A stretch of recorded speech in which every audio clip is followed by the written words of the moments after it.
You can barely tell that I cried for 4 hours straight. Hello everyone, my name is Olivia and welcome to the mid-year book freakout tag. I love doing this tag, everyone does this tag, it's the middle of the year, let me give you a reading update by answering a bunch of bookish questions. So the first question is, what is the best book that you've read so far in 2022? And I have two books that I want to share with you. The first one is actually my first read of 2022, and it is The Goddess of Nothing at All.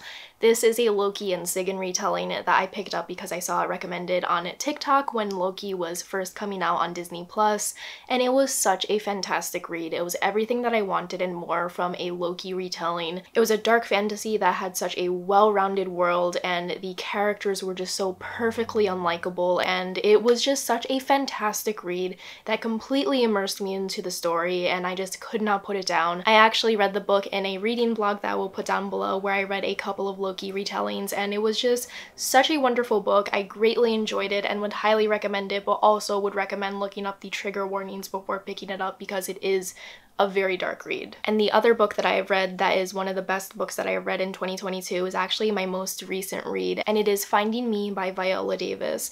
Viola Davis is actually one of my favorite celebrities of all time. She is an actual hero of mine, a person that I look up to and I just greatly admire, and I decided to listen to her memoir that was recently published, and she did such a fantastic job narrating her story, bringing her story to life, and sharing pieces of her life that were pivotal moments in how she became the person that she is today. Hearing her story and hearing her narrate it felt so much more personal. I felt like I got to know her a lot better, and if you are interested in Viola Davis at all, or you're looking for a memoir to pick up, I would highly recommend the audiobook. It was just such an amazing read. The next question is, what is the best sequel that you've read so far in 2022? And I don't read a lot of series. I'm much more of a standalone type of person, and I've only read one series so far this year, and it is the Moon Knight comics, so I don't have a favorite sequel for 2022. But the next question is a new release that you haven't read but want to, and I have two for that. The first book is 6 Days in Rome, which I saw someone recommend over on TikTok, and I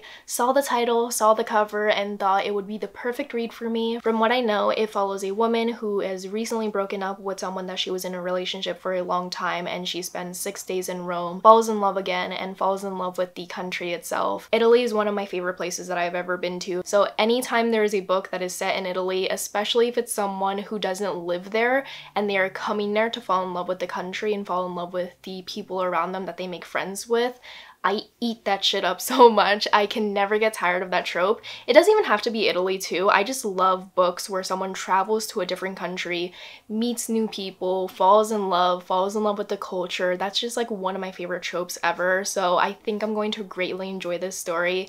I just have to get my hands on a copy of it, and I just cannot wait to read it. I think it's going to be right up my alley. And another recent release that I have not read yet, but I really do want to read soon, is Our Last Days in Barcelona by Chanel Clayton. Chanel Clayton is one of my favorite authors of all time, and anytime she puts out a book, I have to pick it up. Her stories are just so relatable and full of history that I did not know about, and it's both an entertaining read but also a very educational one, and I'm always just so grateful for the different time periods in Cuba that she highlights. So this one is actually set in Spain, and it follows Cuban immigrants who go to Spain for a little while before they go to America, I believe. I know I'm going to fall in love with this story, I just have to get around to reading it. The next question is, what is your most anticipated release for the second half of the year?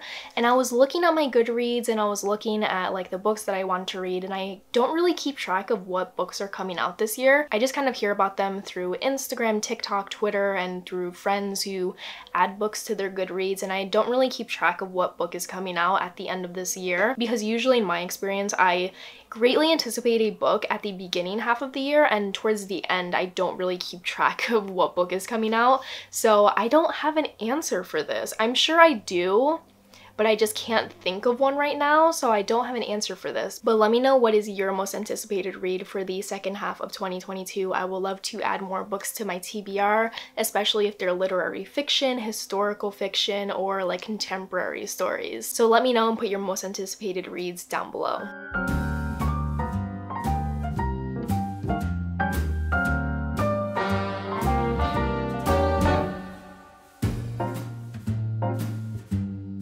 The next question is, what is your biggest surprise of 2022? And mine has to be Red Dragon by Thomas Harris. This is the first book in the Hannibal Lecter series that I didn't think I would enjoy. I thought it would be a very boring read, but it turned out to be a very entertaining read that I sped through. Even though it's so different from the show that I greatly enjoy, I still had such a great time with it, and it really surprised me, and cannot wait to continue with the series to compare it to the show. The next question is, what is your favorite new author, debut, or new to you? And one author that I greatly enjoyed and would read so many books by in the future is Glennon Doyle, who wrote Untamed. I read Untamed because I saw someone recommend it over on TikTok, decided to bite the bullet, buy this book even though I don't like the cover, and I greatly enjoyed it. It's one of my new favorite nonfictions of all time, and it was just a book that I highlighted backwards and forwards because there were so many different passages that I agreed with, so many different passages that taught me new life lessons. I underlined the heck out of this book and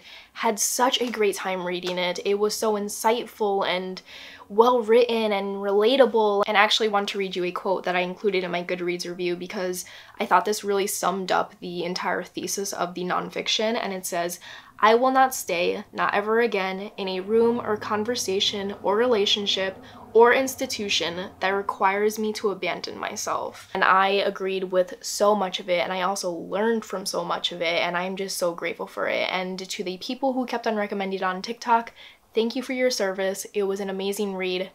I cannot recommend it enough. The next question is newest fictional crush, and I have to say Moon Knight because I watched the Moon Knight show because of Oscar Isaac, greatly enjoyed it because of Oscar Isaac, and started reading the comics because of Oscar Isaac, and I greatly enjoyed it. I love Moon Knight. I love the exploration of Mark Spector and Stephen Grant and Jake Lockley, and I love how each installment is very different from the other because every time there's a switch in the author, the art style changes, the way they tell the story changes. And my favorite series is the Jeff Lemire series. I think that's one of the most recent series that has come out for Moon Knight. I thought the art style was beautiful, it was compelling, it was most like the Moon Knight show, and it made me fall in love with Moon Knight. I loved reading those comics. I had such a great time with it, so Moon Knight is definitely one of my new crushes because every time I read the comics I was picturing Oscar Isaac and I was like hearing his voice in my head from the show.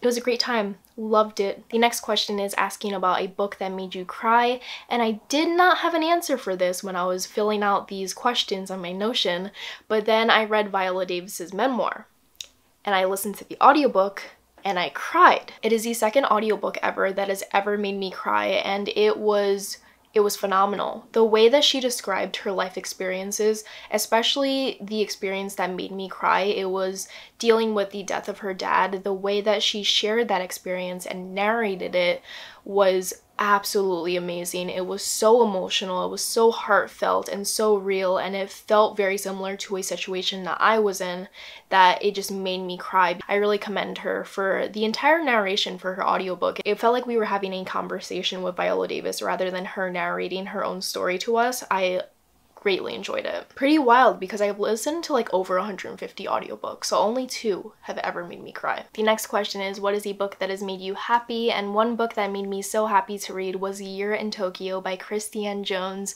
who has her own booktube channel, and I will link it down below. Christy's novel is a digital illustrated memoir about her time that she spent in Japan. It is not only a memoir but also a guide to Japan itself, so she talks about the different museums and stores and different restaurants that she went to, while also sharing her experience in Japan, and the way that it is illustrated is so beautiful. I love her art style. It reminded me somewhat of Sheets, but also like Steven Universe in the way that it's pastel and playful and really bright and airy, and I just loved reading that illustrated memoir because it was so new and fresh. It's unlike anything I've ever read before in terms of a travel memoir, and I'm also a really big fan of travel memoirs in general, so I loved reading that story, and I'm also really proud of her for finishing her memoir because with the amount of drawings that were included in the memoir, you just knew that she spent so many hours working on it, and it was a real labor of love, and you can feel that love in the story. So I loved that book. It was such a great read. The next question is, what is the most beautiful book that you've bought so far this year or received? And I have 3 that I want to show you because I think they really fit my aesthetic. So one is Optic Nerve because this reminds me of me wandering through the Met, and I just I just love this cover so much. The next one is The City of Mist by Carlos Ruiz Zafón. One of my best friends got me this collection of novellas, and I love the aesthetic of Carlos Ruiz Zafón's books. I think this is haunting and beautiful, and it really fits my aesthetic as well. And lastly, I have Excellent Women. I love the painting of the plant, and I think this also really fits my aesthetic as well. I just think it's absolutely beautiful, and I also just love the uniformity of Penguin Classics. So these are the 3 prettiest books that I have received this year from a follower and my best friend, and I think they all really suit my aesthetic in different ways, and they're also incredibly short, which is also very nice. And the last question is, what book do you have to read by the end of the year? And I was thinking to myself, like, which book do I have to get to by the end of the year? And I have 2 on my physical TBR, and then 1 that I do want to try and get to by the end of the year. So the 2 books that I own physically that I want to get to by the end of the year is The Silence of the Lambs by Thomas Harris, which is the 2nd book in the Hannibal Lecter series, and Our Last Days in Barcelona by Chanel Clayton. I really want to get to this one soon because I think it'll fit the summary aesthetic, and I do want to get to this one soon before I forget what happens in The Red Dragon. So this is a book that I'm very excited to read, but I think I might hold off until like spooky time, like maybe August, because in my mind August is already autumn. Even though it's like the hottest month of the year, in my mind, it's already autumn time. It's already spooky, it's already Halloween. So I think maybe like end of August, early September, I might pick this up because it'll fit the vibe of the year. And then this one I do want to read a little bit sooner because I want to read it when it's still summertime because a girl is on a beach. And that is like the only time I can go to the beach where I live because when it's cold, you don't want to be on the beach. And one book that I do not own yet, but I do want to get to this year is going to make a couple people happy, and it's The Fellowship of the Ring by J.R.R. Tolkien. I'm finally ready to dive into The Lord of the Rings in book form. If you do not know, The Lord of the Rings is one of my favorite movie series of all time. It's my first fandom that I ever went into. I saw it when I was like 5 years old, and it completely changed my life, and it was just like the best series that I was ever introduced to, and I've never read the book. So I think I'm finally ready to bite the bullet and start reading The Lord of the Rings, but I'm thinking I might enjoy it better if I listen to it on audiobook. I don't tend to read a lot of fantasy, and I'm not the biggest fantasy fan, so reading fantasy to me is a choice. So I'm pretty sure I'm going to like the story better if I were to listen to it on audiobook. So I do have it ready on my Libby account, and I just have to eventually start it. And it will also inspire me to rewatch the series as well, so why not? So those are all the questions for the mid-year book freakout tag. I hope you enjoyed watching this video. Let me know what is one of your favorite reads of 2022 so far this year.